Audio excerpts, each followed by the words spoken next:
Hello mommies, this is Mamme and I'm happy to share with you our latest breast pump, which is the Anly Power Pump Electric Breast Pump in double collection cups. Ayan, okay. So, kanino ko to i-recommend? First is i-recommend ko siya sa mga mommies na gusto mag-pump hands-free. Ayan. While there is tubing, at least kapag linagay mo to sa bra ninyo, you don't have to hold them compared to a bottle that you do. Second, I will recommend this to moms who want to power pump at home or outside of the house. Why? Because this pump can handle up to a max of 8 pumping sessions or equivalent to 150 minutes. Ayan. So, kapag lumabas ka sa house, hindi ka maubusan ng battery, provided that full charge siya. Third is, for moms who are looking for strong suction, this pump can give you that. And lastly, for moms who have inverted nipples, I recommend this pump also because there is a mode here that lets you rectify inverted nipples in the long run. Ayan. So what's inside this box? You have the Anly Power Pump motor, 2 collection cups, USB cable, single tubing, double tubing, and the instruction manual. How do you assemble this set? So let's first get the white tubing. This is the double tubing. Ayan. This is what you call the white tubing. This one goes to the motor, and the other tube goes to the 2 cups. Okay, let's start with the motor. Connect. Make sure it fits well. And then, ikabit naman natin yung sa collection cups. Ayan. Make sure it's fit well. Hindi natatanggal. Same with the other. There you have it. Let's start by familiarizing ourselves dun sa mga functions niya. This is the power button.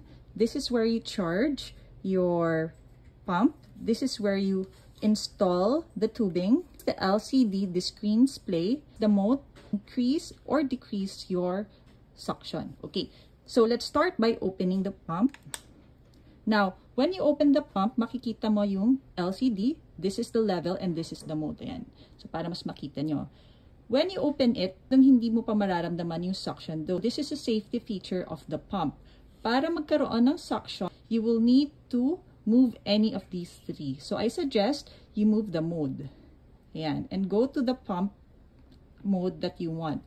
I suggest to go here. This is the massage mode, the lowest suction for Anly Power Pump. Okay. So, we are now at level 1. It goes all the way up to level 3. Yan. That's the maximum for massage. Massage mode is para ma-trigger ang milk letdown ng isang mommy. I suggest you stay here for about 2 to 3 minutes or once you feel na merong tingling sensation sa breast, triggering your milk letdown. We will go to the other modes. This is your expression mode. To decrease the level, just press down. The expression mode, ang purpose niya is to remove milk from the breasts efficiently. Now, let's go to the 2 unique modes specifically for Anly, and that is the 2-in-1 mode and the dual frequency. Let's go first dun sa 2-in-1 mode. So, the 2-in-1 mode gives you 6 times na massage and 1 long pumping suction. Ito yung mode na efficient siya para matanggal ang milk. Okay. Now, for the last unique pumping mode of Anly Power Pump, this is the dual frequency. The dual frequency provides mommies with inverted nipples a way to fix it.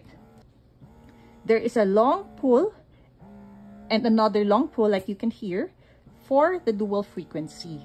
Okay. So, how long is before mag-screen lock siya? The screen lock is also a safety feature para hindi nyo magalaw masyado to. The screen lock will be after 1 minute. And then, meron din siyang sleep mode. Sleep mode means parang auto shut off. It will close after 45 minutes. I suggest for your pumping session, just stick to about 15 to 20 minutes. Time it na lang after 20 minutes. Just close it. So, how do you close it? Simple as pressing this power button. There you go. How do you assemble the cups? Okay, So let's first assemble the bottom row. Kunin natin itong tatlo. Put this inside. This is your vacuum or your diaphragm. Put this on top. Make sure na yung bilog is nasa kabilang part. Ayan. Tapos snap. Ayan. You need to hear the snap. Then, put the valve. Ayan. There you go. Ayan. Looks like this. Now, we assemble. We attach this one. So, ang butas is nandito. So, dapat nandito rin siya. Ayan. Snug fit. And then we place or we attach the cup itself. This cup is 150 ml. Ayan. Okay naman yung size niya. So yung butas, make sure na itapat sa ayan. Okay. There you go. Now, if you need to make the funnel or the diameter of the cup smaller, you can use this one. This is the insert lang mas lumiit.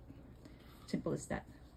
Now that you have your milk, how do you pour naman from the cups to a milk storage bottle? Okay.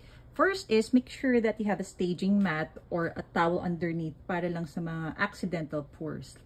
Especially if you're doing it the first time. Okay. So, this one is about, wait lang, let me check. 150 ml. I suggest that wag mo siyang punuin, siguro mga 120 ml lang para to make sure lang na hindi kayo mahirapan mag-pour. Okay. So, from here, slowly lift. Ayan, natapon ng konti. Slowly lift this flange. Then put it on the staging mat. And then make sure that your bottle is already open for pouring. So, pwede here. Slowly lang. There you go. Or pwede naman here. Ayan. So, kung mapapansin nyo, diba, parang this says 150 ml, right? Pero napuno natin siya more than 150 ml. So, this is a bit, the sizing of this one is bigger. So, parang 120 ml is equal to 150 ml, parang ganun. And I suggest only up to 120 ml ang maximum. Then, just close it. That's it. Ta-da! You have your milk.